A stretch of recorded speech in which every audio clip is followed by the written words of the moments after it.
Good day, ladies and gentlemen, and welcome to Chesterton's Jest, where we keep a critical eye on faith and culture, especially within the Catholic Church today. In an age where even church teachings seem to be shifting, we're here to explore and question the ideas and changes that challenge timeless truths. Through thought-provoking, often humorous perspectives, we aim to bring clarity to conversations others might avoid, holding fast to orthodoxy with the courage to question what feels off track.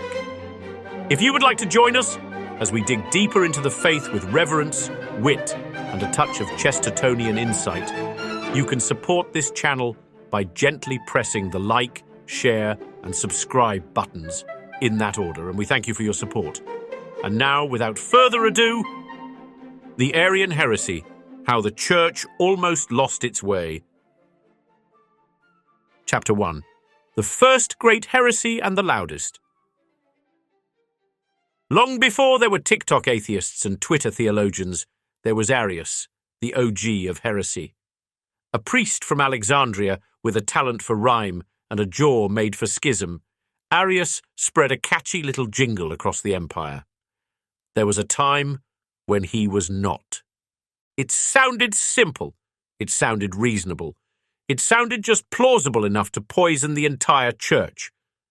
Arius claimed that the Son of God was not eternal, that Christ was created, not begotten, that Jesus was a god with a lowercase g, a sort of semi-divine celestial intern. The doctrine of the Trinity? Too mysterious, too complicated. Arius wanted clarity, and clarity, he insisted, meant that Jesus was not fully God. It was, in a word, heresy, but it was also popular.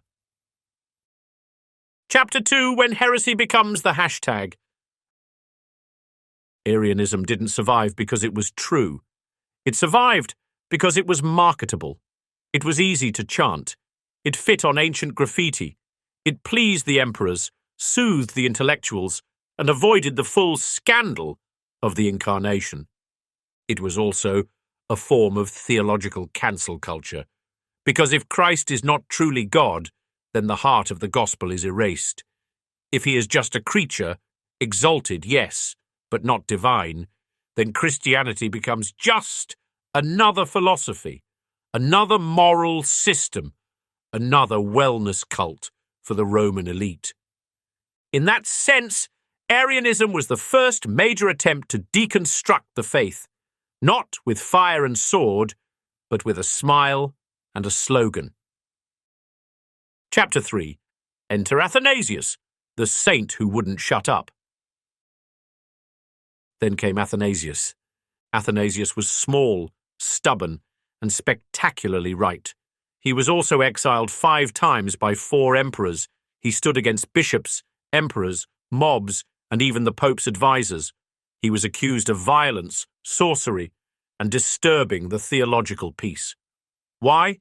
Because he insisted, against trend and convenience, that Jesus Christ was God from God, light from light, true God from true God.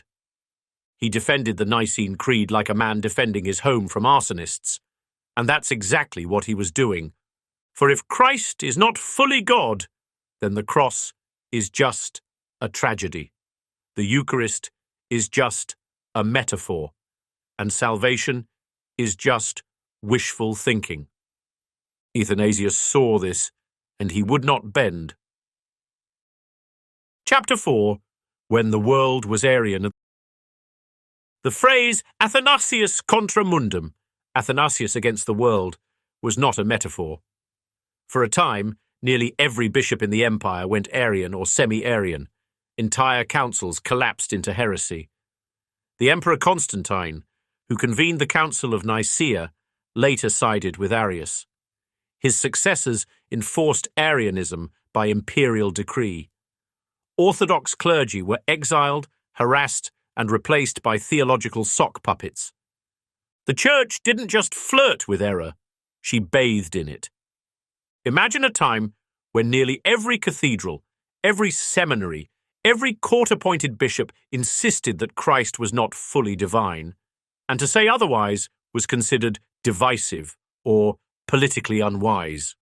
Sound familiar? The Church, for a terrifying moment, appeared to have lost her head. Chapter 5. The Hidden Strength of Dogma. Why did Arianism fail? Not because it wasn't clever, not because it wasn't institutional. It failed because it wasn't true. The real power of the Church has never been her structures or popularity. It has always been the raw and radiant truth of what she proclaims. Truth has a gravitational pull. Lies require constant maintenance. Arianism collapsed under the weight of its own contradiction. A saviour who wasn't God couldn't save anyone. And despite the cultural momentum, the true Church held firm, thanks to saints, monks, bishops, and laity who were willing to suffer for what the creed declares. Orthodoxy is stubborn because it is real. Chapter 6. Cancel culture then and now. What made Arianism so dangerous was not just that it denied Christ's divinity. It did so in a way that felt civilized. It didn't burn Bibles. It just revised them. It didn't kill the creed. It just tweaked a few syllables. Sound familiar? Modern heresies come wrapped in politeness. Christ isn't rejected. He's rebranded. He's called a great moral teacher, a prophetic voice, a Galilean rabbi, anything but Lord and God. Modern Arianism doesn't chant in Latin. It posts Instagram quotes in script fonts and gives TED Talks about spiritual consciousness.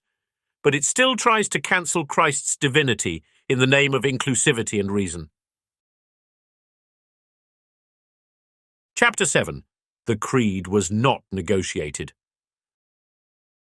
When the bishops gathered at Nicaea, they didn't brainstorm a branding campaign. They drew a battle line.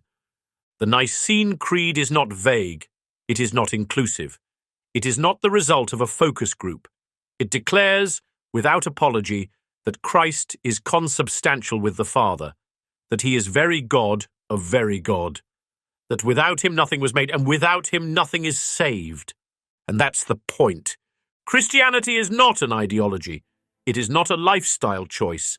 It is the stunning claim that the Creator of the stars was nailed to wood for love of us and rose again in power. Arianism tried to cancel that, and it failed. And so will every other attempt. Thank you for watching. If you enjoyed today's video and share our passion for defending the true faith with a touch of humour, be sure to head over to chestertonsjest.com and check out our collection of bold, pro-Catholic graphic tees designed to spark conversation and inspire conviction. Whether you're looking to wear your faith proudly or share a laugh, we've got something for everyone. Visit us today and join the movement, because in times like these, it's more important than ever to stand firm in our beliefs with style and wit. As Chesterton once said, a madman is not someone who has lost his reason. A madman is someone who has lost everything except his reason. So, let's keep our reason and our faith intact together. Thanks for listening. God bless you, and may the good Lord be praised.